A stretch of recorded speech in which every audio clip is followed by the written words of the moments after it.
안녕하십니까. 정영태 교수입니다. 오늘은 전문 지식과 기술 그리고 정보에 대해서 얘기를 해볼까 싶습니다. 사실 전문 지식이나 기술, 정보라고 하는 것은 우리 생활하는 데 있어서 꼭 필요한 것들, 이런 것들이죠. 세상이 돌아가는 이치라든지 또 무엇을 먹으면 좋은지 뭐 이런 것에 대한 정보나 지식을 정확하게 갖고 있으면 있을수록 생존할 확률도 크고 성공할 확률도 크니까요. 우리 인류 역사를 봤을 때 아마 생물로서 처음으로 정당했을 때 가장 중요한 것은 먹어도 되는 것과 먹으면 안 되는 것, 즉 독이 있는 것을 구별하는 것은 매우 중요했을 것입니다. 이것을 잘못 판단했을 경우에 목숨 자체가 위태로울 수가 있으니까요. 제가 군 시절에 이런 경험을 한 적이 있습니다. 제가 이제 뭐 대학도 나오고 하니까 부대에 미군이 갑자기 찾아왔습니다. 미군 장교가 찾아와서 뭔가 도움을 요청하는데 그 사병들이나 다른 장교들은 그걸 알지를 못해서 제가 이제 뭐 대학 나오고 하니까 영어 잘하는 줄 알고 저를 불렀습니다. 그래서 뭐 그 좀 할 수 있겠지 하고 갔는데 막상 미군 장교랑 얘기를 하는데 이게 알아듣지를 못하겠더라고요. 그래갖고서는 체면은 체면대로 꾸겨지고 모처럼 인정받을 수 있는 기회도 놓쳐서 너무 창피하고 자신이 미운 적이 있었습니다. 유럽 서구의 스핑크스 옷 관련되는 얘기 중에 이런 거 아시죠? 길 가는 사람마다 수수께끼를 내서 그걸 맞추면 살려주고 못 맞추면 이제 죽이는 그런 거였죠. 그게 뭐냐면 아침에는 4다리로 걷고 낮에는 2다리로 걷고 저녁에는 4다리로 걷는 짐승이 뭐냐라고 물었는데 대부분의 사람들은 몰라서 죽음을 당했죠. 그 답은 사람이잖아요. 태어나자 4발로 기어다니다가 이제 걷기 시작했다가 나이 들면 이제 지팡이를 짚고 다니니까 3개가 된 거죠. 아무튼 지식이나 정보라는 게 굉장히 중요하죠. 결정적으로 중요한 게 예를 들어서 건물 속에 들어있거나 어떤 배를 탔거나 이랬을 때 위급 사태가 발생했다, 즉 화재가 발생했다 이럴 때 비상 탈출을 아느냐 모르냐는 생과 사를 가르는 중요한 그런 것이 될 수가 있습니다. 그래서 오늘은 전문 지식과 기술, 정보에 대해서 알아볼까 싶습니다. 먼저 전문 지식과 기술에 대해서 얘기를 해볼까 합니다. 전문 지식, 기술 아시죠? 어떤 특정 분야에 있어서 그 사람의 어떤 발언이나 의견이 가장 권위 있는, 가장 타당할 것이라고 믿어지는 그런 지식, 기술을 얘기하는 것입니다.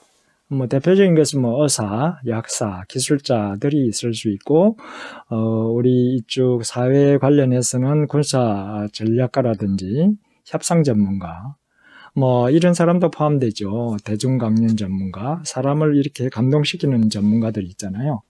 말을 잘해서. 그 다음에 이제 기업체에서 시장조사, 또 분석가, 이런 사람들. 그 다음 정치나 이런 분야에서 또 여론조사 분석가, 이런 사람들은 그 전문성을 인정받죠. 그리고 빼놓을 수 없는 교수들도 여기에 이제 포함이 될 겁니다. 그래서 남들보다 이제 나은 지식과 기술을 가지고 있기 때문에 그 사람이 이제 영향력을 할 수 있게 되는 것이죠. 그래서 이런 전문 지식과 기술을 갖게 되면 여러 가지 이점이 있을 수가 있습니다. 가장 큰 것은 이제 시행착오를 겪어야 되는데 미리 이제 그걸 잘 알고 있기 때문에 시행착오를 크게 줄일 수가 있고요. 또 그만큼 이제 인력도, 시간도, 노력도, 비용을 절감할 수 있다는 이점이 있습니다. 바로 이런 이유 때문에 조직에서는 전문가들을 이제 필요로 하게 되겠죠. 근데 이제 문제는 전문 지식이나 기술이 이것을 이제 생산하고 양성하는 데 시간과 비용이 많이 듭니다. 그래서 미리 준비하지 않으면 이런 전문 지식과 기술, 전문가를 갖기 힘든다는 것이고요. 또 문제는 이제 깊이 들어가야 되기 때문에 특정 분야에 다방면에 이제 전문가라는 게 쉽지는 않고요. 그래서 특정 분야에 한정되어 있다라는 것이고, 또 하나는 지금 현재 있는 사람보다 뛰어난 전문가가 등장할 가능성은 항상 있죠. 더군다나 요즘처럼 상품 주기, 기술 주기가 짧은 시기에는 전문가가 새로운 전문가, 새로운 정보, 지식, 기술을 갖춘 전문가를 필요로 하게 되고, 그것을 따라가지 못할 경우에 다른 사람에 의해서 따라잡힐 가능성은 얼마든지 큽니다. 그래서 현재 자기가 전문가라 하더라도 지속적으로 노력해서 계속 공부하고 연구하고 훈련하지 않으면 전문가로서의 어떤 영향력이라는 것은 줄어들 수밖에 없습니다. 가치가 줄어들 수밖에 없죠. 그래서 만약에 이제 자기가 전문가인 경우에 다음과 같은 사실을 꼭 인식할 필요가 있습니다. 그래야만 진정으로 영향력을 행사할 수 있을 거니까요. 전문가라는 게 모든 걸 다 아는 것은 아닙니다. 자기 분야에 대해서는 물론 다른 사람보다 많이 알지만 그럼에도 불구하고 모르는 것이 있다는 것을 항상 인정해야 되는 것이고, 그리고 모를 때는 그걸 아는 척하지 말고 절대 모르면 모른다라고 솔직하게 밝히는 것이 중요합니다. 제가 이제 강의를 하면서 느끼는 것인데요. 저도 이제 전공 분야에 분야가 워낙 많잖아요. 정책 분야만 해도 사상에서부터 제도, 변동, 이렇게 들어가면 분야가 대단히 많습니다. 선거 들어가더라도 선거 제도가 있는가 하면 선거 행태가 있고, 여러 가지 이제 측면이 있기 때문에 다 알 수가 없습니다. 그래서 학생들이 가끔씩 이제 제가 잘 모르는 거를 이제 질문하거나 제가 얘기를 했는데 실수를 할 수가 있죠. 그럴 때는 솔직하게 난 잘 모른다. 내가 깜빡 최신 정보를 찾지를 못해서 잘 모르니까 다음 기회에 확인을 해서 밝혀주겠다. 내가 이제 새로운 사실을 이해하고 찾아내는 데는 학생들보다 나을 수 있으니까 그런 면에서 학생들이 또 신뢰를 살 수 있는 계기가 되기도 하죠. 그리고 본인이 전문가가 아닐 경우, 그리고 이제 자기가 이제 의사결정을 해야 될 경우에는 가장 중요한 것은 같은 조직 내에 이제 전문가가 누구인지, 그 분야에 따라 전문가들이 여러 사람이 다를 수 있으니까요. 각 분야의 전문가가 누구인지를 파악을 하고, 그리고 전문가한테 이제 자문을 구하게 될 경우 그 사람의 지식이나 자부심, 긍지를 인정을 해줘야 됩니다. 그래야 기꺼이 자문을 해줄 테니까요. 어쨌든 전문가의 의견을 자문을 얻어서 결정을 하지만 최종적인 결정은 본인에게 있습니다. 그리고 이제 정말 괜찮은 전문가라면 결국 최종적인 결정권은 당신에게 있으니까 당신이 알아서 하시오라고 이제 얘기를 해줍니다. 그런 사람 만나면 다행이지만 그러지 않을 경우에 본인이 그 판단을 해야 되는 것이죠. 그걸 잘 하셔야 될 것이고요. 궁극적으로는 자기가 이제 조직에 장을 맡았거나 리더가 될 경우에는 특히 그런데요. 그 조직을 운영하는 데서 가장 중요한 부분이 뭐냐 했을 때 그 분야에 관한 한 자기가 전문가가 되는 것이 가장 중요하다고 생각이 됩니다. 그래서 다음은 정보에 대해서 얘기를 해볼까 합니다. 잘 아시잖아요. 어떤 것이 중요한 정보, 귀중한 정보인지. 예를 들면 우리 조직 내에서 중요한 사람들, 이 의사결정권자들이겠죠. 이런 사람들이나 그 사람들이 관련돼서 사건과 관련된 여러 가지 이제 스캔들이라든지 비밀스러운 게 있을 수 있을 겁니다. 그것과 관련되는 것들이 귀중한 정보가 될 것이고요. 그리고 일상생활이나 조직 운영, 의사결정에 꼭 필요한 정보들이 있습니다. 예를 들어서 이제 상품, 서비스나 이런 것들이 어디에서 가장 이제 좋은 조건으로 제공을 하는지 그런 정보, 우리 일상생활에서 매우 중요하죠. 특히 이제 상품 세일이라든지 보험 관련이라든지 이런 것들 정보를 정확하게 파악하는 것은 우리 삶에 있어서 일상생활에서 굉장히 중요하고 회사에 있어서도 마찬가지입니다. 경쟁사의 기술 수준이라든지 뭐 가격 정보라든지 뭐 이런 것들을 알면 알수록 우리가 대응할 수 있는 그런 가능성은 커지는 것이니까요.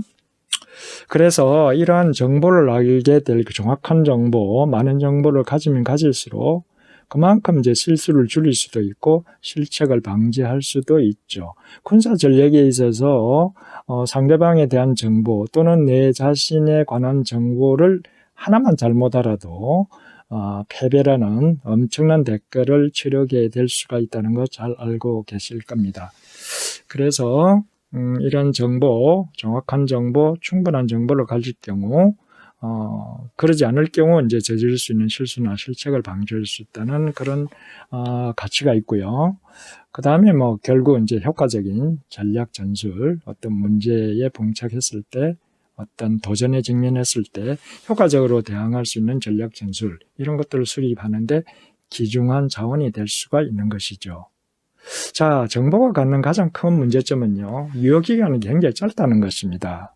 그래서 수시로 이제 변하는 것이라서 그것을 적재적소에 적기에 사용하지 않으면 효용 가치가 떨어지게 돼 있죠. 또 두 번째 이제 단점이라 그러면 정보라고는 자기가 만들 수가 없습니다. 본인이 생산하거나 또는 이제 가공을 할 수가 없죠. 만약에 가공을 한다면 굳이 뭐 거기서 가치 있는 것으로 가정한다면 그것은 아마 전문 지식이나 기술에 해당되겠죠. 정보라고 하는 것은 있는 그대로를 이제 가지고 이제 상대방이 귀중하게 생각할 경우 제공함으로써 상대방이 영향을 미칠 수 있는 어떤 자원이 될 수 있는 거니까요. 그래서 있는 그대로입니다. 그 다음에 이제 그런 귀중한 정보를 하더라도 본인 상대방에게 전달하는 순간 나의 가치 자체, 나의 존재 가치 이런 것들이 이제 떨어지게 됩니다. 따라서 만약에 이 귀중한 정보를 통해서 상대방이 영향력을 행사하고 싶으면 본인이 얻고자 하는 것을 상대방에게서부터 얻고 난 뒤에 전달하는 것이 좋겠죠. 그리고 정보를 바탕으로 해서 내가 영향력을 계속 행사하고 싶다.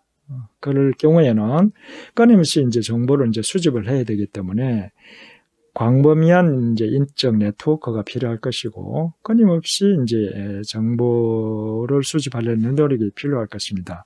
이 네트워크 속에는 이제 사람도 포함될 수 있겠지만 뭐 여러 가지 이제 뭐 뉴스 미디어라든지 아니면 뭐 책이라든지 이런 것들도 이제 포함이 될 것입니다. 그래서 끊임없이 새로운 정보를 담은 어떤 신간서적이라든지 이런 것들을 계속적으로 이제 공부를 해서 그 분야에 이제 새로운 어떤 정보가 있는지 그런 것들을 계속 추적해야 한다는 것이죠. 자, 이런 정보가 제대로 이제 효과 있게 상대방을 영향력을 미칠 수 있도록 이제 사용하기 위해서는 한 4가지 정도 염두에 둘 필요가 있습니다. 자, 내가 정보, 귀중한 정보, 나 혼자 가지고 있어봐야 소용이 없습니다. 다른 조직원들에게, 구성원들에게 나눠주게 되겠죠. 특히 이제 그 사람들이 이제 중요하게 생각하는 그런 정보들을 갖는 순간 나눠주면 내가 그 사람들에게 꼭 필요한 사람이 될 것이니까요. 그 다음에 이제 조직 의사결정에 이제 도움이 되게끔 이제 사용을 하는 거죠.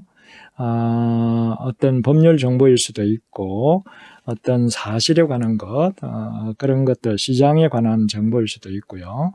경향의 추세에 관한 것일 수도 있을 것입니다. 그런 것들이 의사결정에 결정적으로 이제 도움이 되는 경우가 있습니다. 그럴 경우, 자신의 가치를 굉장히 높이게 될 수가 있겠죠.